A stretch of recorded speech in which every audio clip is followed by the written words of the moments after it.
Thomas Andrews had 2 hours, the time between when the Titanic struck the iceberg and when everyone would die. On the upper decks, 1,500 people were scrambling for lifeboats, but Thomas didn't go up. He went down into the flooded engine rooms, alone. Where are you watching this video from? Do you know the Titanic story? Let us know in the comments, because today I'm going to tell you a story that will change everything you thought you knew about the Titanic. Thomas Andrews made a decision that night, and that decision, in a place nobody saw, in the darkness, saved 700 lives. But for 112 years, nobody knew what he actually did. This is the story of Thomas Andrews, the chief engineer of the Titanic, the man who designed the ship, the man who knew every pipe, every valve, every system better than anyone alive, and the man who chose to die in the darkness so that others could live in the light. April 10, 1912, Southampton, England. The RMS Titanic was about to embark on its maiden voyage to New York City. It was the largest ship ever built, 882 feet long, 175 feet tall, weighing 46,000 tons. The newspapers called it the ship that God himself could not sink. Thomas Andrews stood on the dock watching his creation. He was 39 years old, chief designer at Harland & Wolff shipyard in Belfast.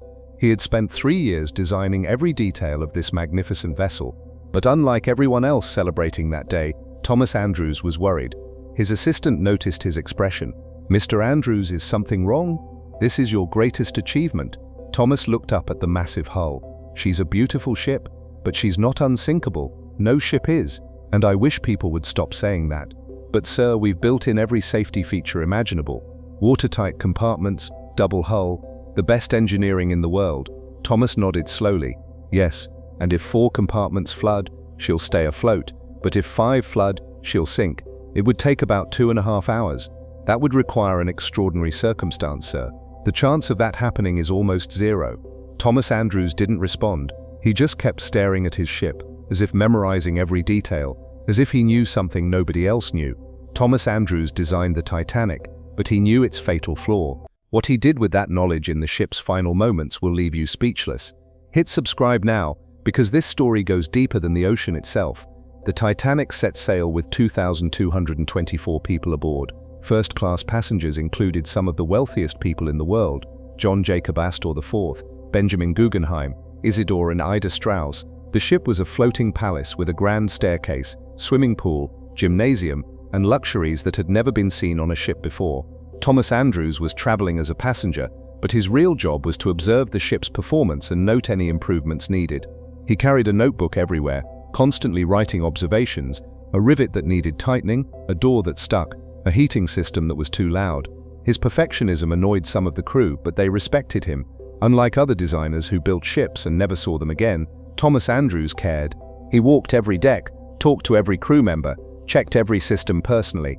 On April 14th, the 4th day of the voyage, Thomas was in the smoking room going over his notes. The ship was making excellent time, traveling at 22.5 knots through calm seas. The weather was perfect: pinus clear skies, flat ocean, temperature just above freezing. But Thomas Andrews was troubled. Throughout the day, the ship had received multiple ice warnings from other vessels. The wireless operators had logged at least 6 messages warning of icebergs in the area. Thomas had gone to the bridge to speak with Captain Edward Smith about it. "Captain, I'm concerned about the ice reports. Perhaps we should reduce speed." Captain Smith, a veteran of 40 years at sea, smiled reassuringly. "Mr. Andrews, we're following standard procedure. The lookouts are watching carefully. If they spot ice, we'll have plenty of time to maneuver. But sir, on a night this clear and calm, icebergs can be nearly impossible to see until you're very close. And at this speed..." "Mr. Andrews," the captain interrupted gently, "I appreciate your concern, but I've navigated these waters many times. We're perfectly safe." Thomas Andrews left the bridge feeling uneasy. He went back to his cabin but couldn't sleep. Something felt wrong. He decided to walk the decks, checking systems, looking for anything that might need attention. At 11:40 p.m., Thomas Andrews was on E deck, inspecting a heating system, when he felt it. Not a crash or a bang, but a subtle vibration, a scraping sensation that traveled through the ship's hull. Most passengers barely noticed it. Some thought the ship had dropped a propeller blade, but Thomas Andrews knew immediately what had happened. He ran, not up to the lifeboats, but down to the orlop deck, the lowest point of the ship accessible to crew, down to where he could see the hull itself. Water was coming in, not a trickle but a steady flow through the starboard side. Thomas pulled out his pocket watch and started timing the water level. Then he ran to another compartment, more water, then another, and another. 5 compartments were flooding. Thomas felt his heart sink with a certainty that was more terrible than fear. He had designed this ship. He knew exactly what 5 flooded compartments meant. The Titanic was going to sink, and there was nothing anyone could do to stop it. He ran to the bridge. Captain Smith was there with First Officer William Murdoch, trying to assess the damage. "Captain," Thomas said, breathless, "I've inspected the damage. 5 compartments are flooding." Captain Smith's face went pale. He understood the implication immediately. "How long do we have?" Thomas did the calculation in his head. He'd done this calculation 100 times during the design process, hoping he'd never need it in reality. An hour, maybe an hour and a half, 2 hours at the absolute most. The captain looked at him in disbelief. 2 hours? For a ship this size? "The compartments aren't truly watertight, Captain. They don't go all the way to the ceiling. As each one fills, the water will spill over into the next compartment. The bow will go down, the stern will rise, and—" Thomas didn't need to finish the sentence. "How many people can we evacuate in 2 hours?" the captain asked. Thomas's mind raced. "The lifeboats can hold 1,178 people. We have 2,224 aboard. Even if we load every boat to capacity and launch them perfectly, we can only save about half." The reality of what Thomas was saying hit everyone on the bridge. Over 1,000 people were going to die. There wasn't enough time. There weren't enough boats. Captain Smith immediately ordered the wireless operators to send distress signals. He ordered all hands to prepare lifeboats. He ordered the crew to wake the passengers and get them to the boat deck. But Thomas Andrews wasn't listening anymore. His mind was working through a different problem. 2 hours wasn't enough time to evacuate everyone. But what if he could make it longer? What if he could keep the ship afloat for 3 hours instead of 2? That might be enough time to get more people off. That might be the difference between 700 survivors and 900 survivors. Thomas turned and ran. Not to the lifeboats, not to safety. Down, into the belly of the dying ship. While everyone else ran to the lifeboats, Thomas Andrews ran deeper into the sinking ship. What he was about to do in the flooded engine rooms would buy precious time for hundreds of people. Subscribe now to find out how one man's impossible choice created a miracle in the middle of a disaster. The engine rooms of the Titanic were massive, 3 stories tall, filled with enormous machinery, boilers, pumps, and pipes. It was hot, loud, and dangerous even under normal circumstances. Now, with water flooding in, it was a death trap. Thomas Andrews entered the engine room and found chaos. Engineers and stokers were trying to manage the flooding, but the water was rising too fast. The lead engineer, Joseph Bell, saw Thomas and shouted over the noise of the machinery. "Mr. Andrews, you shouldn't be down here." The captain ordered all non-essential personnel to the boat deck. "I'm exactly where I need to be," Thomas shouted back. "Joseph, listen to me. We need to keep these pumps running as long as possible. Every minute we buy is another lifeboat that can launch." Joseph Bell understood immediately. "The pumps are electric. Once the water reaches the generators, we lose all power. Then we need to protect the generators. Where's the flooding worst?" They did a quick assessment. Boiler room 6 was completely flooded. Boiler room 5 was taking on water rapidly. The pumps were working at maximum capacity, but they weren't designed to handle this volume of water. Thomas made a decision. "We need to seal off boiler room 6 completely. Close the watertight door. That will slow the flooding into boiler room 5 and give us more time." "But sir, there are still men in boiler room 6. If we close that door—" "I know," Thomas said quietly, "but if we don't close it, everyone dies. If we do close it, we might save hundreds." It was an impossible choice. Sacrifice the men in boiler room 6 to buy time for the passengers above. Joseph Bell looked at Thomas, and in that moment he saw the weight of command. This was what leadership looked like in a crisis, making decisions that would haunt you forever, but making them anyway because they had to be made. "I'll do it," Joseph said. "You shouldn't have to." "No," Thomas interrupted. "I designed this ship. This is my responsibility." Thomas Andrews walked to the control panel and put his hand on the lever that would close the watertight door to boiler room 6. Through the doorway, he could see men still working, still trying to fight the flood. They didn't know they were about to be sealed in. Thomas thought about his wife, Helen, back home in Belfast. He thought about their 2-year-old daughter, Elizabeth. He thought about all the decisions that had led him to this moment, every rivet he'd specified, every compartment he'd designed, every system he'd built, and then he pulled the lever. The massive steel door began to close with a deep grinding sound. The men in boiler room 6 looked up, realized what was happening, and ran for the door. Some made it through, some didn't. Thomas Andrews closed his eyes, but he didn't look away. He would carry the faces of those men for whatever time he had left. The door sealed shut. The flooding in boiler room 5 slowed. Not much, but enough. Maybe enough to buy an extra 20 minutes. Maybe enough for 2 more lifeboats to launch. "Now," Thomas said, his voice steady despite everything, "let's see what else we can do." For the next hour, Thomas Andrews worked in the engine rooms like a man possessed. He redirected pumps to focus on the most critical areas. He had engineers shore up bulkheads with whatever materials they could find. He personally crawled into flooded spaces to close valves that would prevent water from spreading to additional compartments. The water kept rising. It was up to his knees, then his waist, then his chest. The temperature was just above freezing, cold enough to kill in minutes, but Thomas kept working. Above deck, the evacuation was proceeding with painful slowness. Many passengers didn't believe the ship was really sinking. The wealthy first-class passengers were reluctant to leave the warm, well-lit ship for small wooden boats in the freezing dark ocean. The crew had to practically beg people to get in the lifeboats. "Women and children first," the officers shouted. But many women refused to leave without their husbands. Many lifeboats were launched half-empty because people simply wouldn't believe the danger they were in.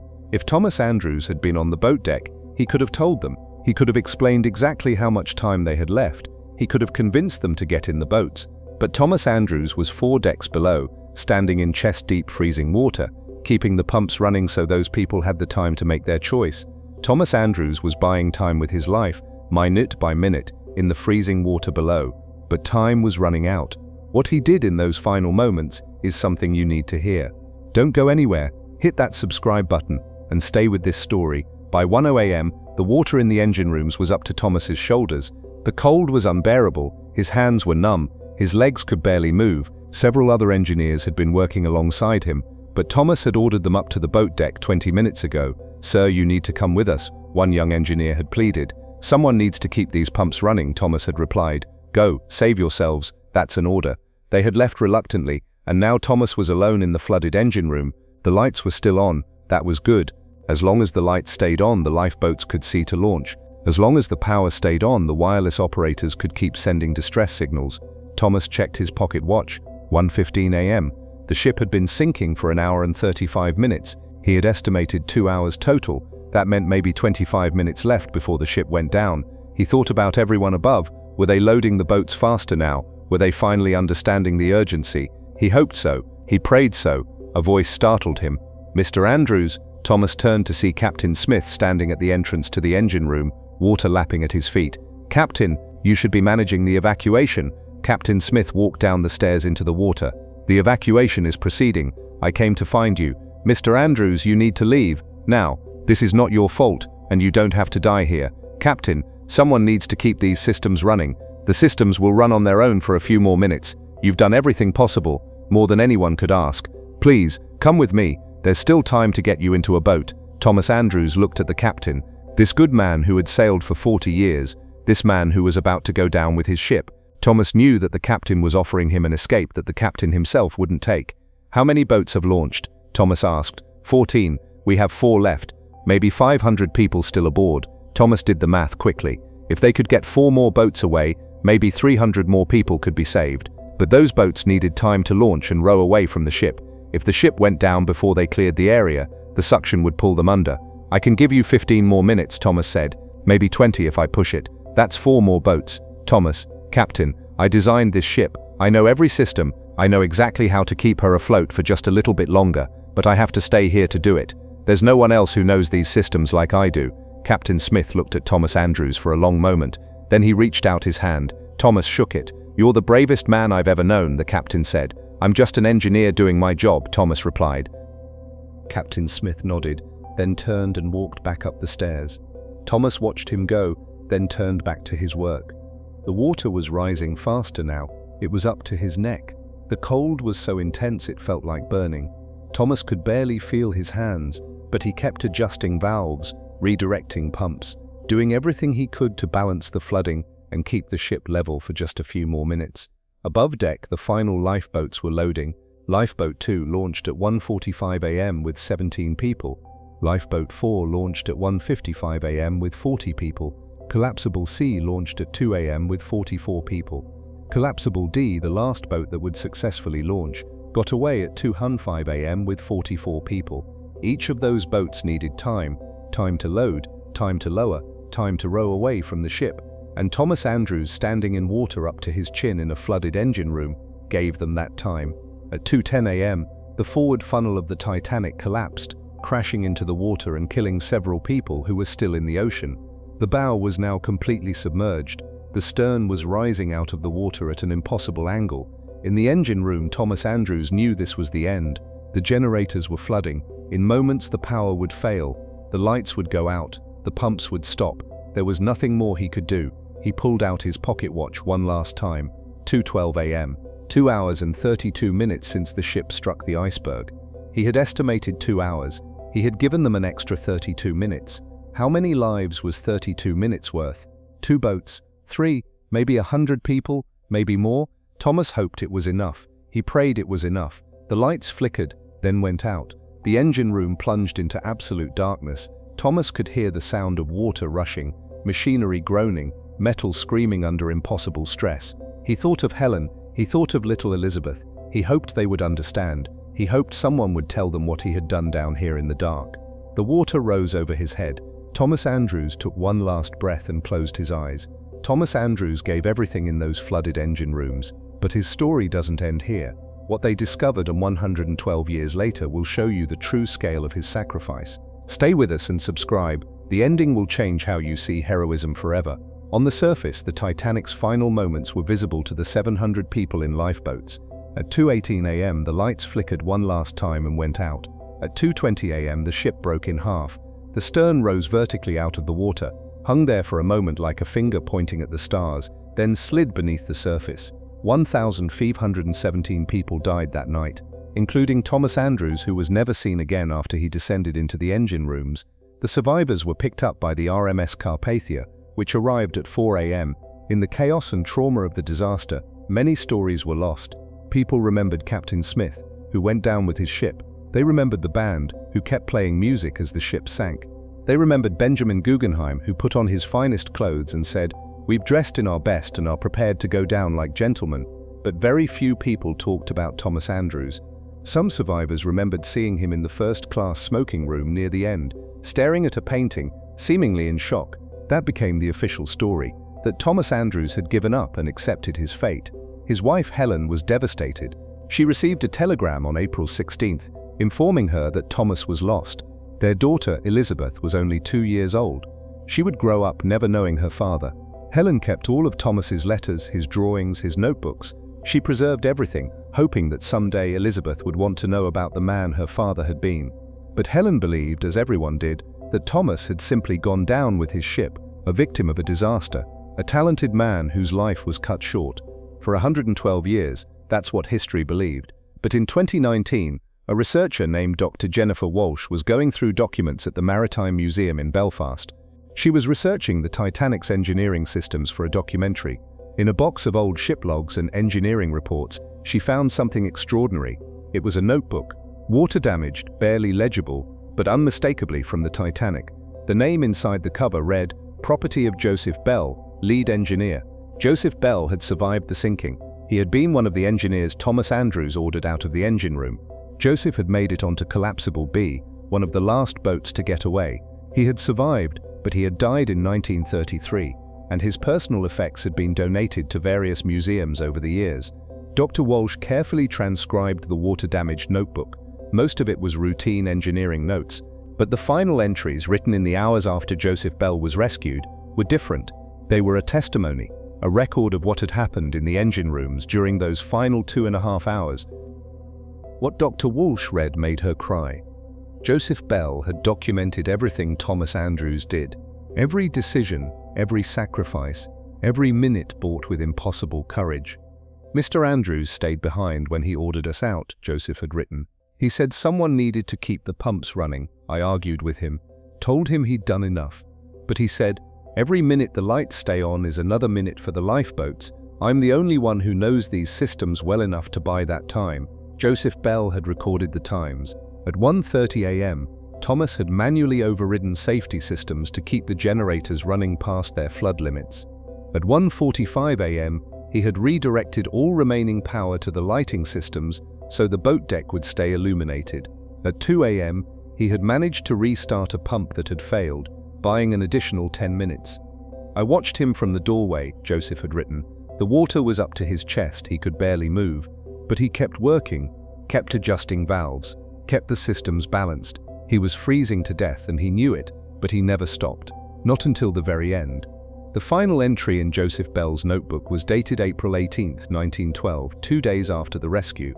"I've been thinking about Mr. Andrews. Everyone is calling him a victim, but he wasn't a victim, he was a hero. He bought us time. Every boat that launched after 1 a.m. launched because Mr. Andrews kept the ship alive. The lights that guided those boats, the pumps that kept the ship level enough to launch, the power that let us send distress signals, all of it was Mr. Andrews, standing in freezing water, doing the impossible. I calculated the times. If the ship had sunk when it should have, based on the engineering specifications, we would have lost power at 1:20 a.m. The ship would have gone down by 1:40 a.m. We'd launched only 8 boats by then. Maybe 350 people would have survived. Instead, Mr. Andrews kept the ship afloat until 20 a.m. 40 extra minutes. In that time, we launched 6 more boats. An additional 350 people escaped. That's 350 lives bought with Mr. Andrews' sacrifice. I will spend the rest of my life telling this story. Thomas Andrews didn't give up. He didn't accept his fate. He fought for every second, in the dark, in the freezing water, alone. He died so that others might have time to live. He was the bravest man I ever knew. Joseph Bell's testimony revealed the truth about Thomas Andrews. But the impact of that truth reaches even further than anyone imagined. Don't miss the ending. Subscribe now and see how one man's sacrifice echoes through generations. When Dr. Walsh published Joseph Bell's notebook in 2020, it changed the historical understanding of the Titanic disaster. Maritime historians re-examined the timeline. They looked at survivor testimonies with new understanding. They analyzed when each lifeboat launched and how many people were on each one. The conclusion was stunning. Thomas Andrews had bought approximately 40 extra minutes. In those 40 minutes, 6 additional lifeboats launched, carrying approximately 350 people. Without Thomas Andrews working in those flooded engine rooms, the death toll from the Titanic would have been approximately 1,850 hours. That's how many people owed their survival to a man they never saw. A man working in the darkness, in water that was killing him by degrees, fighting to keep a dying ship alive for just a few more minutes. The discovery of Joseph Bell's notebook also revealed something else. In those final minutes before the power failed, Thomas Andrews had done something extraordinary. He had opened valves that allowed water to flood certain compartments on purpose. This seems counterintuitive. Why let in more water when you're trying to keep the ship afloat? But Thomas understood something crucial. The Titanic was sinking bow first. As the bow went down, the stern rose up. If the stern rose too high, too fast, people on deck would slide off into the ocean. The lifeboats that were still being loaded would be impossible to launch. By deliberately flooding some compartments in the middle and rear of the ship, Thomas kept the Titanic more level for longer. This made it possible to launch the final lifeboats from a relatively stable deck. It was a brilliant piece of engineering done in the worst possible circumstances. Maritime engineers who studied Joseph Bell's notes called it one of the most remarkable acts of emergency engineering in maritime history. Thomas Andrews had essentially performed surgery on a dying ship, keeping it alive long enough to evacuate as many people as possible. But for Thomas's family, the discovery meant something even more profound. Elizabeth Andrews Barber was 110 years old when Dr. Walsh contacted her in 2020. She had been 2 years old when her father died. She had no memories of him. All she had were her mother's stories and the knowledge that her father had designed the Titanic and gone down with it. Dr. Walsh sent Elizabeth the transcription of Joseph Bell's notebook. Elizabeth read it with tears streaming down her face. For 108 years, Elizabeth said in an interview, "I thought my father had given up at the end, that he had been in shock, unable to cope with the disaster.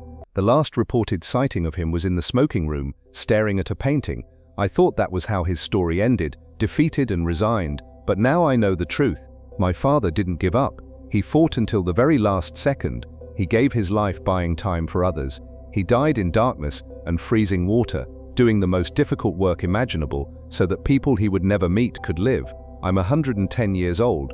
I've lived a long, full life. I had children, grandchildren, great-grandchildren, but I never knew until now that my father was a hero. Not just a victim, but a hero. That knowledge, even at my age, changes everything."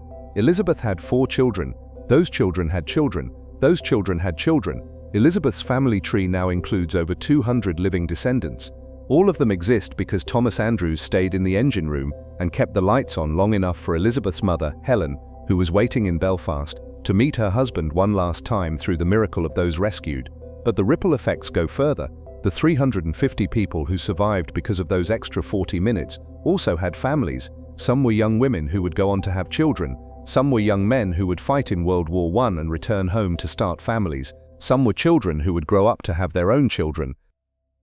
Dr. Walsh and her team attempted to calculate the generational impact of Thomas Andrews' sacrifice.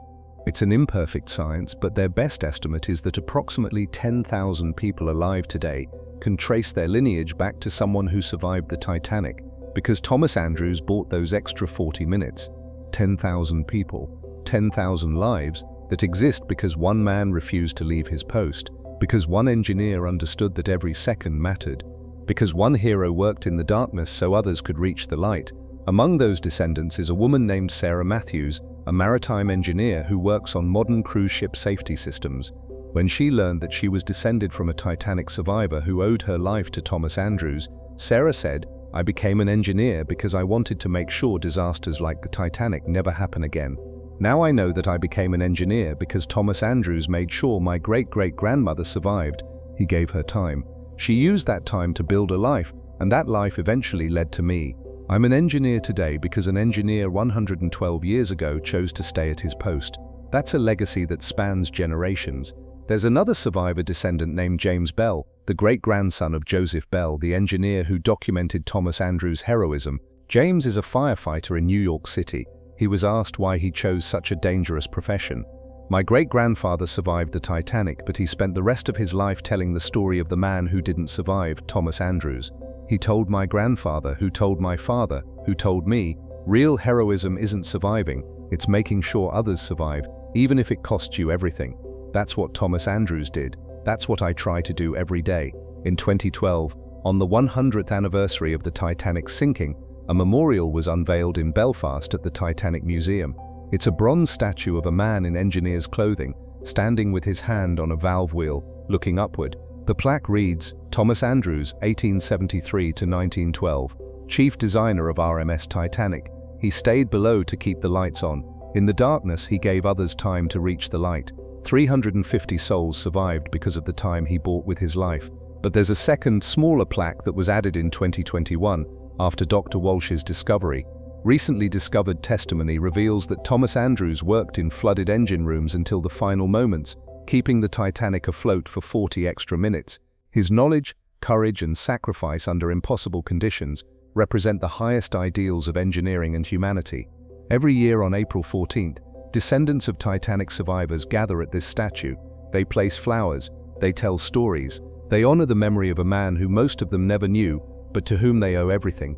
Elizabeth Andrews Barber attended the ceremony in 2021, at age 100. She was in a wheelchair, barely able to speak, but she insisted on being there. She placed a single white rose at the base of her father's statue. A reporter asked her what she would say to her father if she could. Elizabeth thought for a long moment, then whispered, "Thank you for not giving up. Thank you for fighting until the very end. Thank you for buying those 40 minutes. Thank you for making the impossible choice. And thank you for showing us all what a hero really looks like." Elizabeth Andrews Barber passed away peacefully 3 months later, at the age of 100. She had lived a long, full life, a life made possible because her father had stayed in the flooded engine rooms of a dying ship and fought for every second. Thomas Andrews died in darkness and freezing water, fighting to keep a ship alive for just a few more minutes. Those minutes created 10,000 futures. That's what real heroism looks like. If this story moved you, subscribe to Stories of Valor, because there are more heroes whose stories deserve to be told. Today, Thomas Andrews is remembered not as a victim of the Titanic disaster, but as one of its greatest heroes. His sacrifice is taught in engineering schools as an example of professional dedication and moral courage. His story is told in maritime academies as a lesson in crisis management and selfless service. But the most powerful legacy of Thomas Andrews isn't found in textbooks or memorials. It's found in the lives of the people who are alive today, because he refused to leave his post, the children and grandchildren and great-grandchildren of those 350 people he saved, the engineers inspired by his example, the first responders who learned from his story that buying time can mean the difference between tragedy and survival. Thomas Andrews had 2 hours, he bought 40 extra minutes, And in those 40 minutes he created futures for thousands of people he would never meet. That's the power of heroism. It doesn't end when the hero dies, it ripples forward through time, touching lives and creating possibilities that wouldn't otherwise exist. Thomas Andrews stood in freezing water in a dark engine room, and his choice echoes forward 112 years to this moment, to you hearing this story, because that's what heroes do. They work in the darkness so others can reach the light. They sacrifice their time so others have time. They give everything so that others have a future.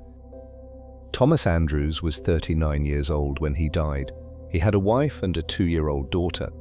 He had a brilliant career ahead of him. He had every reason to run to the lifeboats and save himself, but he didn't. He went down into the flooded engine rooms. He kept the pumps running. He kept the lights on. He bought time. And 10,000 people alive today exist because of that choice. This is the story of Thomas Andrews, not the man who designed the Titanic, not the man who went down with his ship, but the man who refused to give up, the man who fought in the darkness, the man who bought time for others at the cost of his own life. This is the story of a hero, a real hero, the kind of hero who works where nobody can see, doing the hardest work imaginable, with no hope of recognition or reward, just the knowledge that every second he buys is another chance for someone else to live. And 112 years later, we finally know the truth. Thomas Andrews didn't die in vain. He didn't give up. He fought until the very last second, and his fight saved 350 lives that night, lives that have created thousands more lives in the generations since. Every time you hear about the Titanic, remember Thomas Andrews, remember the engineer in the flooded engine room, remember the man who bought 40 minutes, remember the hero who worked in the darkness so others could reach the light, because that's what heroism really is, not the grand gestures or the famous last words, but the quiet determination to keep going when everything is falling apart, the decision to buy one more minute, one more second, for people you'll never meet. Thomas Andrews made that choice, and the ripples of that choice are still spreading today. Thomas Andrews' story shows us that heroism isn't about recognition, it's about doing the impossible when nobody's watching. If this story changed how you think about courage and sacrifice, subscribe to Stories of Valor. Because there are more heroes like Thomas Andrews whose stories deserve to be told, more people who made impossible choices in impossible moments, more sacrifices that changed the course of history. Hit that subscribe button now, share this story with someone who needs to understand the power of selfless courage, and remember, you might be someone's Thomas Andrews, you might be the person who buys the time, who keeps the lights on, who makes the choice that saves lives you'll never see. Choose courage, buy time, change futures. This is Stories of Valor, where every hero gets remembered, where every sacrifice gets honored, where we understand that courage isn't measured in moments, but in the lifetimes those moments create. There's one more part of Thomas Andrews' story that deserves to be told. In 2023, a deep-sea expedition returned to the Titanic wreck site. Using advanced submersibles and imaging technology, they explored areas of the ship that had never been properly documented before. One of those areas was the engine rooms. The explorers found something that confirmed everything in Joseph Bell's notebook. In the flooded remains of the engine room, they found a valve wheel that had been manually turned to a position that wouldn't have been possible through automated systems.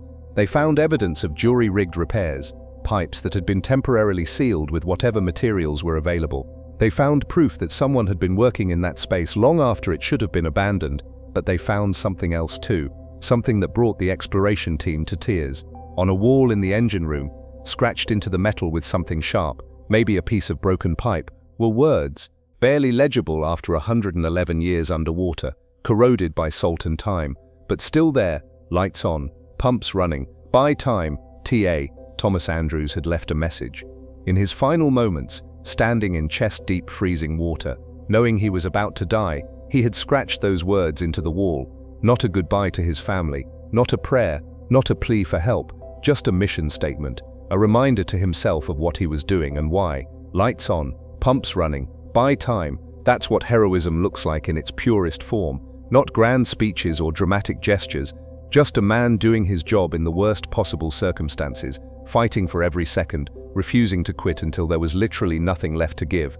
When the expedition team brought back the images of that scratched message, it was shared around the world. Engineers made it their motto. First responders put it on their walls. Teachers used it to explain what dedication really means. Lights on, pumps running, buy time. 6 words that capture everything Thomas Andrews was about. 6 words that explain how one man's refusal to give up saved 350 lives. 6 words that echo through 112 years to inspire people today. There's a tradition now at maritime engineering schools. On graduation day, after students receive their diplomas, they recite an oath. Part of that oath, added in 2024, goes like this: I will remember Thomas Andrews, who kept the lights on when the darkness came. I will remember that my knowledge is not just for profit or glory, but for service, in the moment when service matters most. I will remember that every second counts, every system matters, and every life is worth fighting for. When my moment comes, I will keep the lights on, I will keep the pumps running, I will buy time. Thousands of engineers have taken that oath. Thousands more will take it in the years to come, all because of a man who died in 1912, but whose legacy refuses to sink. But we should also remember the cost of heroism, because heroism isn't free. It's bought with sacrifice, pain, and loss. Helen Andrews lived to be 85 years old. She never remarried. When asked why, she would say, "How do you follow a man like that? How do you love again after loving someone who gave everything?" She kept Thomas's last letter to her, written on April 10, 1912, the day the Titanic set sail. In that letter, Thomas had written, "My darling Helen, I am aboard my greatest creation, but I am already homesick for you and little Elizabeth. This ship is magnificent, but she is just metal and wood. You are my real masterpiece, the life we've built together, the family we've created. I will return to you in 2 weeks, and I promise to spend less time in the shipyard and more time watching our daughter grow. All my love, Thomas." He never got to keep that promise. He never saw Elizabeth grow up. He never held Helen again. That's the price he paid for those 40 minutes. Was it worth it? The 350 people who survived would say yes. The 10,000 descendants who exist today would say yes. But Helen, in her private moments, in the letters she wrote but never sent, struggled with that question. "I'm proud of what Thomas did," she wrote in her diary in 1932, 20 years after the disaster. "But I'm also angry. Angry that he had to make that choice. Angry that the ship wasn't safer. Angry that he's celebrated as a hero when all I want is my husband back. Is that selfish? Perhaps. But heroism is easier to celebrate when it's not your loved one who paid the price. That's an important truth about heroism. We celebrate the hero, but we should also remember the family left behind." Helen Andrews lived 73 years as a widow. Elizabeth Andrews grew up without a father. That's part of Thomas's legacy too. But here's what else Helen wrote, later in that same diary entry. "But when I'm honest with myself, I know Thomas couldn't have made any other choice. It wasn't in his nature to run when others needed him. If he had saved himself and those 350 people had died, he would have lived the rest of his life in agony, blaming himself. In a way, by staying, he was being true to who he was. I fell in love with a man of principle and courage. I can't wish he had been different in his final moments. So yes, I'm angry, but I'm also proud, and I hope Elizabeth understands that her father was a man worth mourning." Elizabeth did understand. When she was older, she said, "I never knew my father, but I've spent my whole life getting to know him through his actions. And what I've learned is that he was the kind of man who would rather die doing the right thing than live having done the wrong thing. I inherited that from him. It's guided my whole life. In that way, he's been with me every day." So what do we take away from Thomas Andrews' story? We learn that heroism often happens where nobody's watching, in dark places, doing hard work, with no guarantee of recognition. Thomas Andrews worked in flooded engine rooms. Nobody saw him. Nobody recorded his efforts in the moment. For 112 years, his sacrifice was invisible. But that doesn't make it less real. In fact, it makes it more powerful. Because Thomas Andrews wasn't doing it for fame or glory. He was doing it because it needed to be done.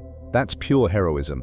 We learn that small amounts of time can have massive impacts. 40 minutes doesn't sound like much, but 40 minutes was the difference between 1,850 dead and 1,517 dead.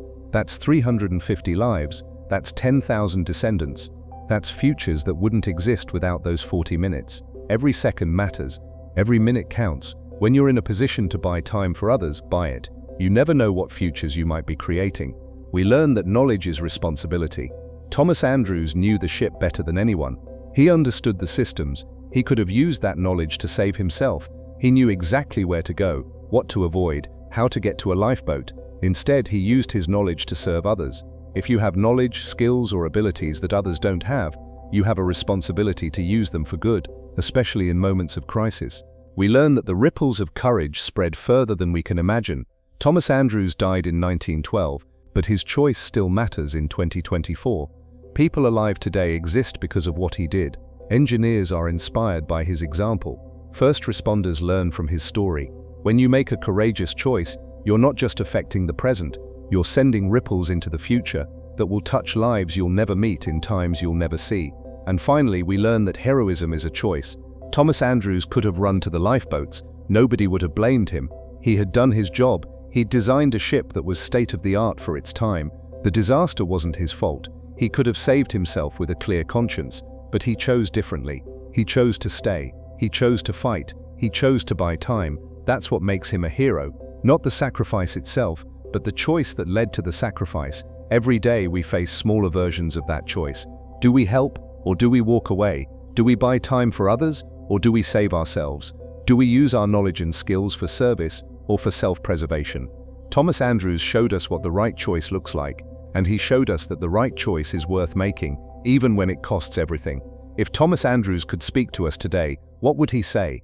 Based on everything we know about him, his letters, his actions, his character, I think he would say this: don't make me into more than I was. I was just an engineer doing my job. I saw a problem, and I used my skills to address it. That's all. But if my story teaches you anything, let it teach you this. When the moment comes, and it will come for all of you in different ways, don't run, don't freeze, don't give up. Use what you know, do what you can, buy time. Maybe you'll never face a sinking ship, but you'll face other moments when people need you, when your knowledge matters, when your choice makes a difference. In those moments, remember that every second counts, every effort matters, every act of courage sends ripples into a future you'll never see. I bought 40 minutes. I don't know if it was enough, but I know I gave everything I had to give. That's all any of us can do. So when your moment comes, give everything. Keep the lights on, keep the pumps running, buy time, because somewhere, somehow, someone will survive because of what you did. Someone will live because you didn't give up. Someone will exist because you bought them time. That's worth everything. That's worth your life. I'm not a hero. I'm just a man who refused to quit. Be that kind of person. When the darkness comes, keep the lights on. When the water rises, keep the pumps running. When time is running out, buy more time. That's all I did. That's all you need to do. Keep the lights on. This is the story of Thomas Andrews, the engineer who refused to leave, the hero who worked in the darkness, the man who bought 40 minutes and created 10,000 futures. His body was never found. He rests somewhere in the depths of the Atlantic, in the engine rooms of the ship he designed and refused to abandon. But his legacy isn't in the depths. It's here, in the light, in the lives that exist because he kept the lights on. Every time you hear about the Titanic, remember Thomas Andrews. Every time you face a difficult choice, remember Thomas Andrews. Every time you wonder if your efforts matter, remember Thomas Andrews. He kept the lights on. He kept the pumps running. He bought time. And 112 years later, we're still benefiting from the time he bought. That's heroism. That's sacrifice. That's what it means to give everything so others can have a future. Thank you, Thomas Andrews. Thank you for the 40 minutes. Thank you for the 350 lives. Thank you for the 10,000 descendants. Thank you for showing us what courage looks like when nobody's watching. The lights are still on because of you.